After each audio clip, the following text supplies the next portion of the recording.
Shalom ibu-ibu yang dikasih oleh Tuhan, bagaimana kabarnya? Saya harap setiap kita tetap diberi kesehatan, kekuatan oleh Tuhan. Ibu-ibu yang dikasih Tuhan, tidak terasa kita sudah beberapa minggu tidak bertemu di dalam persekutuan secara langsung. Tetapi biarlah melalui persekutuan online ini kita bisa tetap bersekutu kepada Tuhan. Saya rindu kita tetap punya semangat di dalam Tuhan. Nah ibu-ibu, sebelum kita bersekutu di hadapan Tuhan, mari kita berdoa terlebih dahulu. Mari kita berdoa. Kami bersyukur ya Tuhan karena Tuhan menambahkan satu hari lagi bagi kehidupan kami. Terima kasih untuk segala kesehatan, perlindungan yang Tuhan berikan untuk kami. Dan kami pada hari ini rindu bersyukur, rindu bersekutu, rindu memuji nama Tuhan, rindu mendengar firman Tuhan dan berdoa syafaat. Kami rindu Tuhan, tolong pimpin kami, berkati hati pikiran kami, agar kami dapat tetap bersekutu dengan Engkau dimanapun kami berada. Dan kami merasakan Engkau hadir di tengah-tengah kami. Ini doa kami. Kami juga berdoa untuk setiap rekan-rekan kami, setiap saudara kami, sahabat kami, handai tolan, dimanapun mereka berada, di dalam kondisi apapun Tuhan jaga. Tuhan memelihara mereka. Ini doa kami. Di dalam nama Tuhan Yesus, kami mengucap syukur. Amin. Mari ibu-ibu, kita sama-sama memuji nama Tuhan. Saya sudah siapkan beberapa lagu. Saya rindu dimanapun kita berada, kita tetap memuji nama Tuhan dengan penuh sukacita, dengan penuh semangat. Ungkapkan isi hati ibu-ibu kepada Tuhan melalui puji-pujian ini. Mari kita sama-sama memuji Tuhan.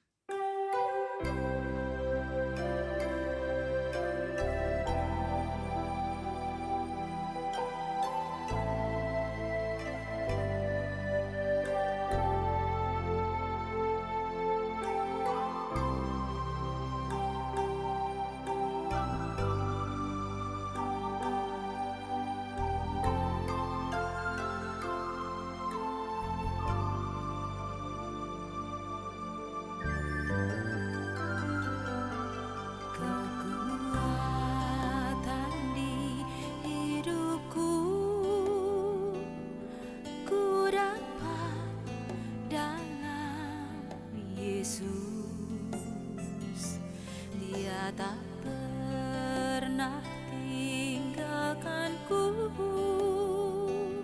setia menopangku, berseru berharap dalam Yesus. Ajaib Kau Tuhan, penuh kuasa, sanggup pulihkan keadaanku. Dalam tangan-Mu seluruh hidupku tak akan goyah selamanya.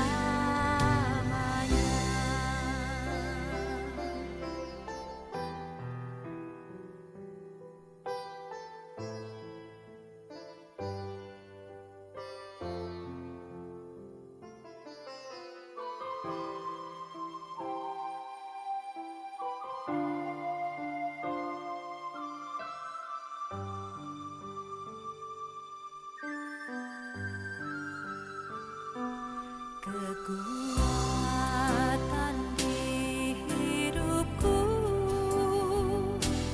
ku dapat dalam Yesus. Dia tak pernah tinggalkanku,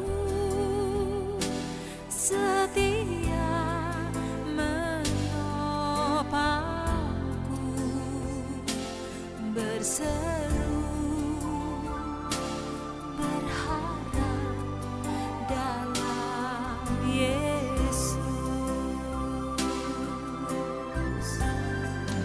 Ajaib Kau Tuhan, penuh kuasa, sanggup pulihkan keadaanku. Dalam tangan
Selidiki aku, lihat hatiku, apakah ku sungguh mengasihimu, Yesus, Kau yang Maha Tahu dan menilai hidupku, tak ada yang tersembunyi bagimu.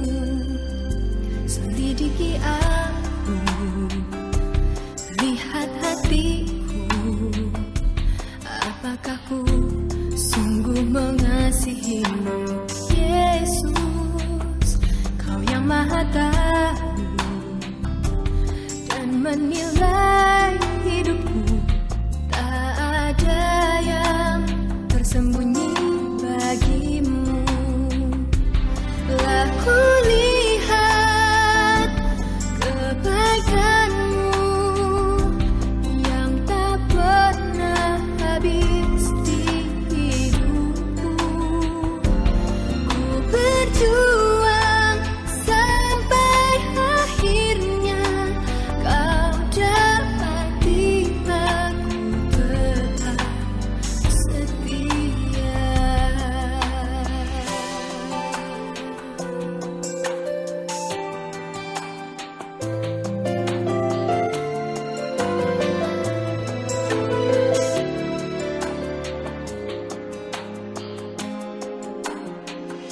Selidiki aku, lihat hatiku, apakah ku sungguh mengasihimu, Yesus, Kau yang Maha Tahu dan menilai hidupku, tak ada yang tersembunyi bagimu.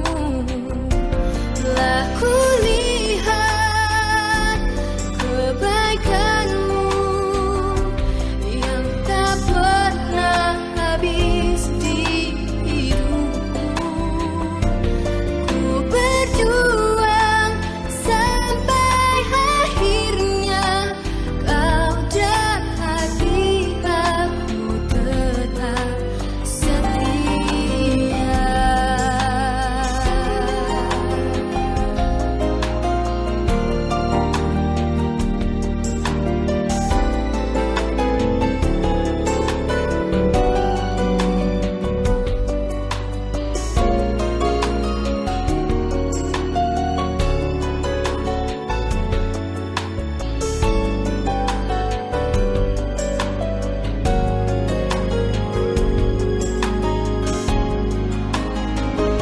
Telah kulihat kebaikan-Mu yang tak pernah habis di hidupku.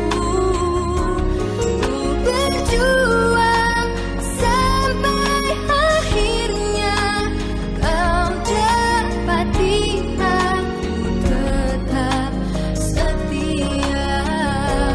Ku berjuang sampai akhirnya, Kau dapati aku tetap setia.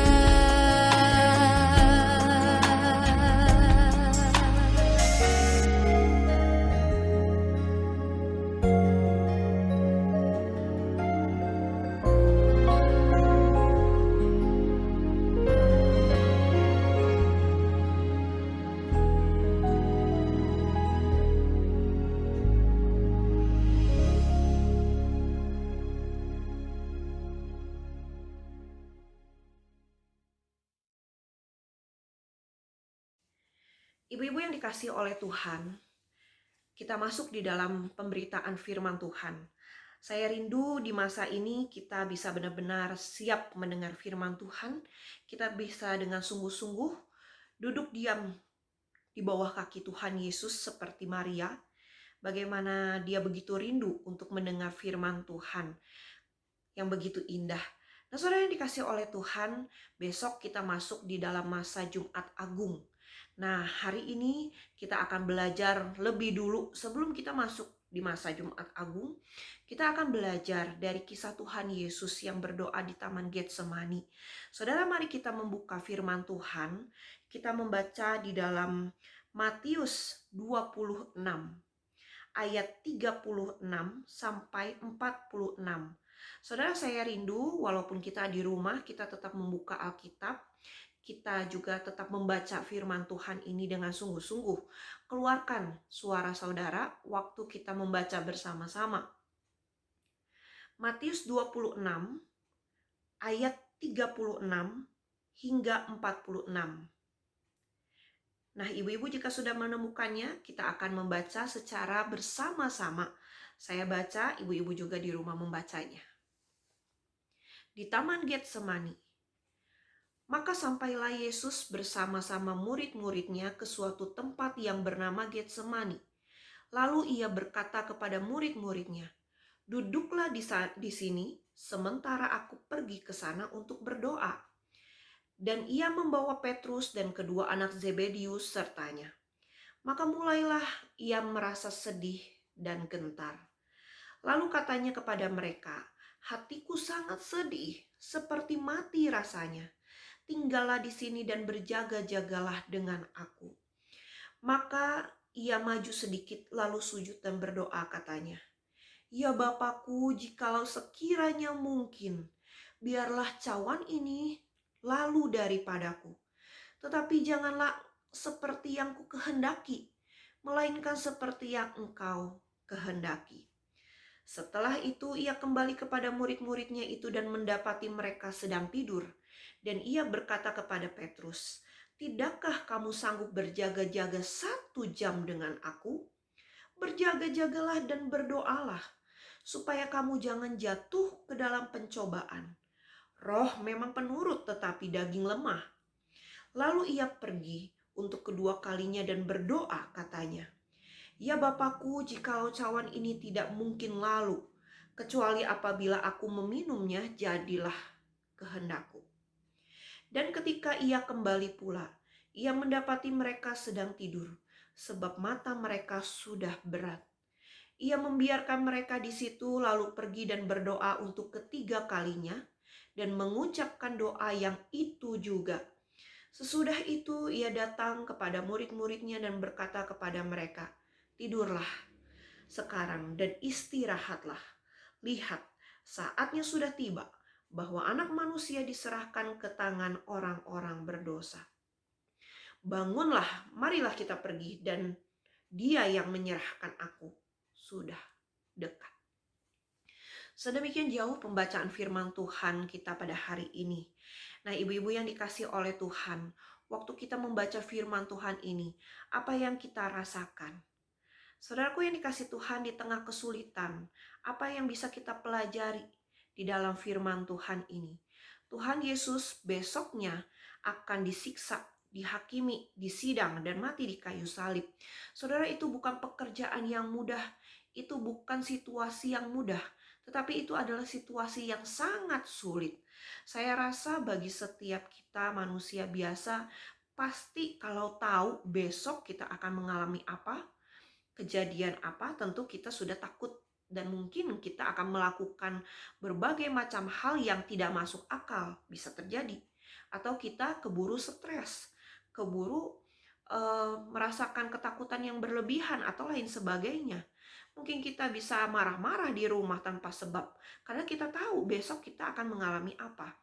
Nah saudara, tetapi apa yang Tuhan Yesus lakukan? Saudara, Tuhan Yesus datang ke dalam dunia ini memang untuk mengerjakan visi misinya, yaitu menebus umat manusia, menyelamatkan orang-orang yang percaya kepadanya.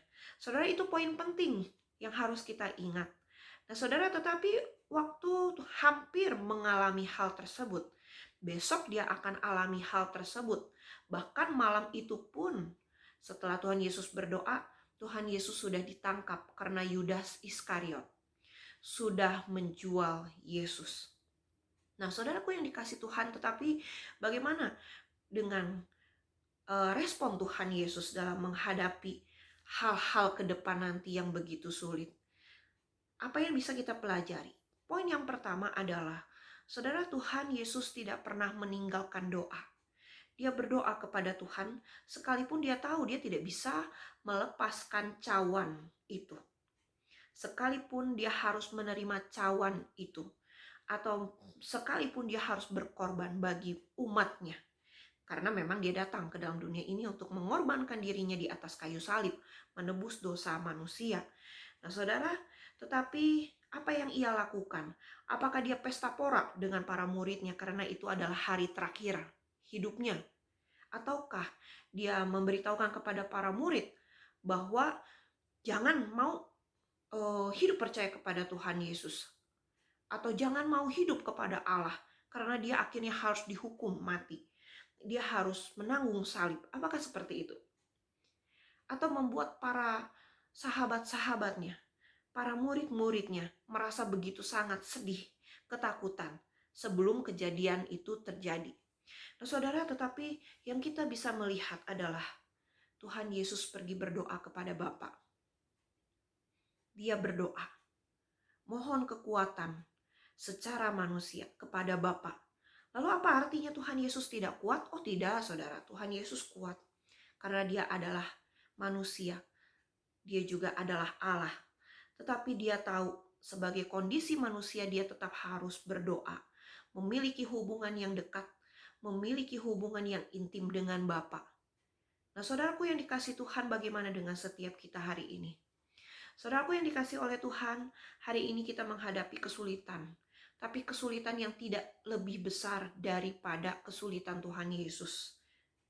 Nah, saudaraku yang dikasihi oleh Tuhan, maka kita seharusnya juga berdoa selalu kepada Tuhan. Setiap hari kita berdoa, setiap saat kita berdoa, ini adalah hal yang penting. Artinya waktu kita berdoa, kita mengandalkan Tuhan. Waktunya kita berdoa, artinya kita mau Tuhan yang memimpin jalan hidup kita. Waktu kita berdoa, artinya ada pengharapan dari Tuhan. Saudara, itu poin yang pertama, tetaplah berdoa. Lalu poin yang kedua, apa yang bisa kita pelajari dari firman Tuhan ini? Saudara, firman Tuhan ini, Tuhan Yesus melalui doanya juga berkata kepada para murid yang menemani Tuhan Yesus waktu itu di Taman Getsemani. Karena tidak semua murid Yesus ikut ke Taman Getsemani. Hanya 2 orang yang diajak, yaitu Petrus dan juga kedua anak Zebedeus, 3 orang berarti. Nah, saudara yang dikasih oleh Tuhan, apa yang bisa kita pelajari? Tuhan Yesus berkata kepada mereka, berjaga-jagalah. Berjaga-jagalah.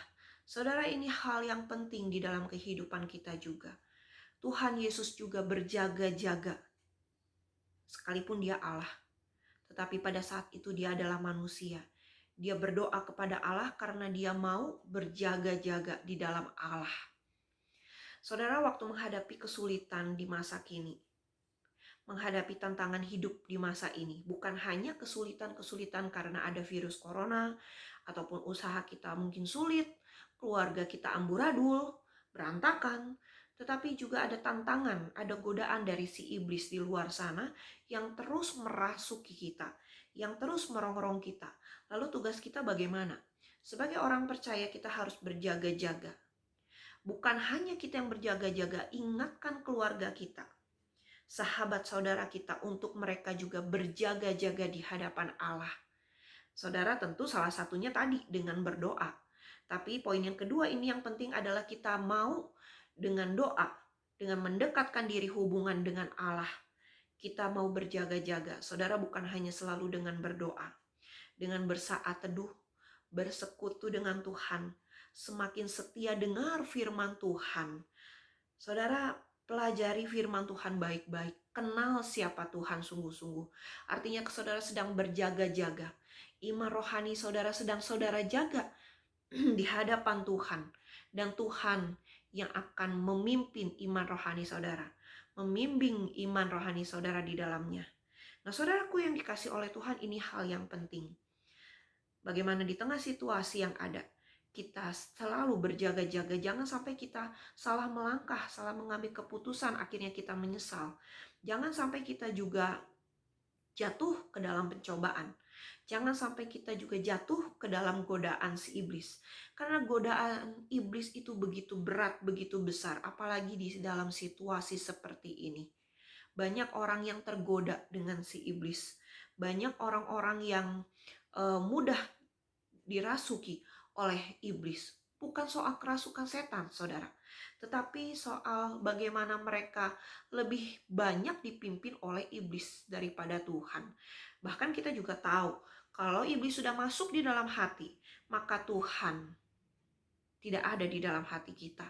Nah, saudaraku, ini hal yang penting bagi setiap kita untuk berjaga-jaga.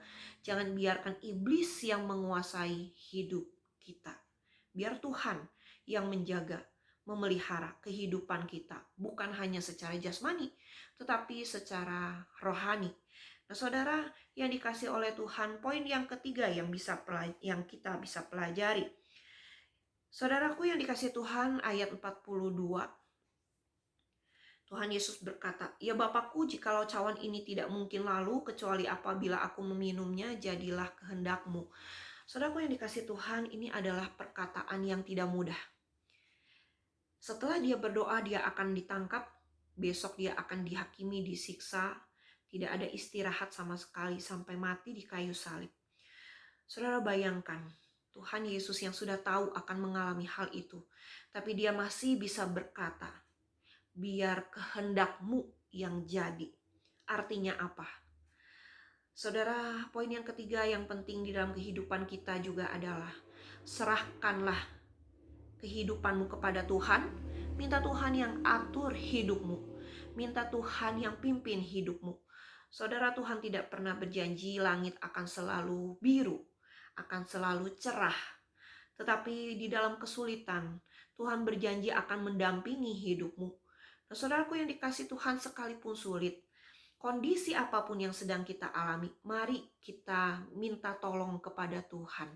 Mari kita tetap mengerjakan kehidupan kita di dalam Tuhan. Mari kita tetap bersama-sama dengan Tuhan. Mari kita tetap memohon kepada Tuhan untuk mendampingi kita menghadapi situasi yang ada. Kita tidak meninggalkan Tuhan, kita tidak lari dari Tuhan, kita tidak berkata, "Tuhan, saya tidak mau deh menghadapi masalah sulit yang saya alami. Saya mau menghindar dan menghindar terus." Nah, saudaraku, atau saya mau melakukan apa yang saya mau lakukan saja deh. Saya tidak mau ikut maunya Tuhan, sulit ikut maunya Tuhan. Tidak seperti itu, saudara. Tetapi biar kehendak-Mu yang jadi. Artinya apa? Tuhan Yesus bukan pasrah, tetapi Tuhan Yesus berserah. Tuhan Yesus tidak meninggalkan tugas tanggung jawabnya sebagai juru selamat. Saudara, begitu juga yang bisa kita pelajari. Tuhan Yesus saja sebagai juru selamat kita, dia tidak melepaskan tugas tanggung jawabnya, bahkan dia mengerjakannya. Begitu juga dengan setiap kita. Saudara harus kerjakan keselamatan itu. Tuhan menempatkan kita di dalam dunia ini. Tuhan menempatkan kita di kota masing-masing di mana kita berada sekarang ini. Tentu punya tugas, punya tanggung jawab yang Tuhan berikan kepada kita. Ada tujuan yang Tuhan mau di dalam hidup kita. Saudara, tujuan itu mungkin sulit untuk kita lakukan. Mencapai apa yang Tuhan mau itu mungkin sulit karena tantangan begitu banyak. Tetapi saudara ingat, Tuhan adalah Allah yang hidup. Tuhan pasti mendampingi kita. Maka mohon kepada Tuhan, berserah kepada Tuhan. Jangan lari dari kenyataan. Jangan menghindar dari kenyataan. Jangan menghindari kesulitan. Hadapi itu bersama dengan Tuhan. Dan ingat, segala keputusan yang kita ambil, mohon Tuhan yang pimpin. Mohon Tuhan yang bimbing agar kita tidak salah mengambil keputusan. Jangan memakai hikmat sendiri, tetapi pakailah hikmat Tuhan. Nah, saudara, itu yang dimaksudkan dengan firman Tuhan ini, jadilah kehendak-Mu. Nah, poin yang keempat, poin yang terakhir. Poin yang keempat adalah Tuhan Yesus pergi mengajak para muridnya untuk bertemu. Dan memang pada saat itu akhirnya bertemu dengan Yudas Iskariot dan para prajurit yang siap menangkap Tuhan Yesus. Nah, saudaraku yang dikasih oleh Tuhan, kita tahu poin yang terakhir ini kita bisa pelajari apa? Saudara, Tuhan Yesus tidak mengerjakan keselamatan setengah-setengah, mengerjakan tugas tanggung jawabnya setengah-setengah. Tetapi poin yang keempat ini yang kita bisa pelajari dari Tuhan Yesus, kerjakan keselamatanmu hingga tuntas. Saudaraku, Tuhan Yesus tidak lari dari kenyataan, dia tidak lari pergi ke gunung-gunung atau pergi ke daerah lain, ke kota lain, ke negara lain untuk mendapatkan keselamatan dan perlindungan. Sehingga ia tidak jadi disalib. Tetapi Tuhan Yesus mau menghadapi itu dan menyelesaikannya hingga tuntas. Saudara, kita tahu besoknya di Jumat Agung tersebut. Makanya kenapa disebut sebagai Jumat Agung, di mana Tuhan Yesus mengorbankan dirinya, mati di atas kayu salib. Artinya apa? Ia mengerjakan tugas keselamatannya hingga tuntas. Begitu juga dengan kita orang percaya. Saudara, sekalipun kita adalah para wanita, sekalipun mungkin kita orang-orang yang lemah, dianggap lemah oleh dunia, oleh negara, ataupun oleh siapapun, mungkin oleh kerabat kita, saudara kita, bahkan keluarga kita. Tapi kita tahu, kita adalah anak-anak Allah. Kita adalah orang-orang yang sudah memperoleh keselamatan dari Allah. Kita sudah memperoleh kehidupan kekal dari Tuhan. Maka Tuhan kan sudah beri kita kehidupan kekal. Tuhan juga memberi kita tujuan hidup ada di dalam dunia ini. Tuhan juga berikan kita tugas tanggung jawab yang harus kita kerjakan. Lalu apa yang harus kita lakukan, saudara? Kerjakan keselamatan kita dengan tuntas sampai selesai. Kapan selesainya? Waktu kita kembali kepada Bapa di surga. Saudara, beberapa orang Kristen belum nyampe ketemu Tuhan, sudah tinggalkan Tuhan. Belum dipanggil Tuhan, sudah meninggalkan Tuhan. Kenapa? Karena mereka tidak mengerjakan keselamatan mereka hingga tuntas. Apa pekerjaan keselamatan yang harus kita lakukan? Saudara, hidup benar di dalam Tuhan itu salah satu kerjakan keselamatanmu hingga tuntas. Artinya di dalam masa-masa sulit ini, di dalam tantangan ini, di dalam godaan-godaan dari iblis, saudara tetap mengerjakan keselamatan saudara di dalam Tuhan. Saudara tetap mempertahankan kebenaran firman Tuhan di dalam kehidupan saudara. Tidak dengan mudah meninggalkan Tuhan. Saudara, kerjakan itu hingga tuntas. Saudara, kita tahu virus corona sampai hari ini terus menyebar, semakin hari semakin banyak. Saya pun tidak tahu sampai kapan virus ini akan tetap berlangsung. Bisa sampai bulan Mei, bisa sampai bulan Juni, bisa sampai akhir tahun, awal tahun, kita tidak tahu sama sekali, hanya Tuhan yang tahu. Nah, saudaraku yang dikasih Tuhan, di dalam kesulitan-kesulitan yang kita alami inilah, apakah kita sedang mengerjakan keselamatan Tuhan? Dan sanggupkah kita mengerjakan keselamatan Tuhan hingga tuntas? Saudara, ingat, setiap kita orang-orang percaya, kita punya Tuhan di dalam hidup kita. Minta Tuhan yang berkuasa atas kehidupan kita. Minta tolong kepada Tuhan, sehingga Tuhan yang mengatur langkah hidup kita, membantu kita untuk menjalankan keselamatan hingga tuntas. Saudara yang dikasih oleh Tuhan, maka mari biarlah melalui firman Tuhan ini ada 4 poin yang penting tadi kita pelajari. Yang pertama, berdoa selalu kepada Tuhan. Saudara, di masa sulit jangan kita lupakan Tuhan. Semakin kita terus berdoa kepada Tuhan. Yang kedua, kita berjaga-jaga di hadapan Tuhan, bukan hanya melalui doa, tetapi dengan saat teduh kita, persekutuan kita, melalui pembelajaran firman Tuhan, pembinaan-pembinaan yang terus dibagikan, artikel-artikel ataupun juga firman-firman Tuhan yang terus di-share oleh saudara-saudara sahabat kita, ataupun juga oleh rekan kita. Nah, saudara, yang ketiga, saudara harus betul-betul hidup di dalam Tuhan. Biar Tuhan memimpin hidup saudara. Hidup sesuai dengan kehendak Tuhan, bukan kehendak diri. Hidup dengan hikmat Tuhan, bukan dengan hikmat diri sendiri. Poin yang keempat, saudara harus kerjakan keselamatan hingga tuntas. Nah, saudaraku yang dikasih Tuhan, ini sulit, tidak mudah. Tetapi saya yakin kita bisa melewati masa-masa sulit ini. Kita bisa menjalani 4 firman Tuhan tadi ini, 4 poin tadi ini bersama dengan Tuhan. Ingat saudara, ada penyertaan Tuhan, ada pimpinan Tuhan di dalam hidup saudara. Kiranya firman Tuhan jadi berkat bagi setiap kita. Mari kita berdoa. Kami bersyukur ya Tuhan, karena Tuhan adalah Allah yang hidup di dalam kehidupan kami. Kami rindu biarlah pada hari ini, melalui kisah Tuhan Yesus yang berdoa di Taman Getsemani, mengingat besok kami masuk di dalam Jumat Agung, di mana Tuhan Yesus disalib. Kami diingatkan momen ini. Tuhan, kami sungguh rindu biar kami bisa melakukan 4 poin tadi. Bagaimana kami berdoa selalu kepada Tuhan, mengandalkan Tuhan di dalam hidup kami. Kami mau berjaga-jaga bersama dengan Tuhan di dalam Tuhan. Kami mau memakai hikmat Tuhan, bukan hikmat diri kami sendiri. Kami mau mengandalkan Tuhan, bukan mengandalkan yang lain. Dan kami mau biar kehendak-Mu yang jadi dalam hidup kami. Tuhan memampukan kami menghadapi situasi-situasi sulit.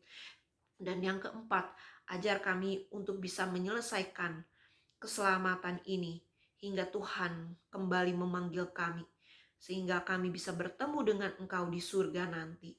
Tuhan, kami rindu di dalam masa-masa sulit ini kami tetap dipimpin, dibimbing, dan diberkati hidup di dalam Tuhan. Ini doa permohonan kami, Tuhan beracara atas hidup kami. Dalam nama Tuhan Yesus kami berdoa. Amin. Ibu-ibu yang dikasih Tuhan, demikian Persekutuan Komisi Wanita sampai di sini. Ada beberapa pokok doa nanti yang akan saya tampilkan juga. Dan saya rindu setiap kita bisa sama-sama berdoa bagi bangsa negara kita Indonesia ini. Penyebaran virus corona bisa segera dituntaskan, diselesaikan. Dan kita rindu biar kita sekeluarga juga Tuhan jaga.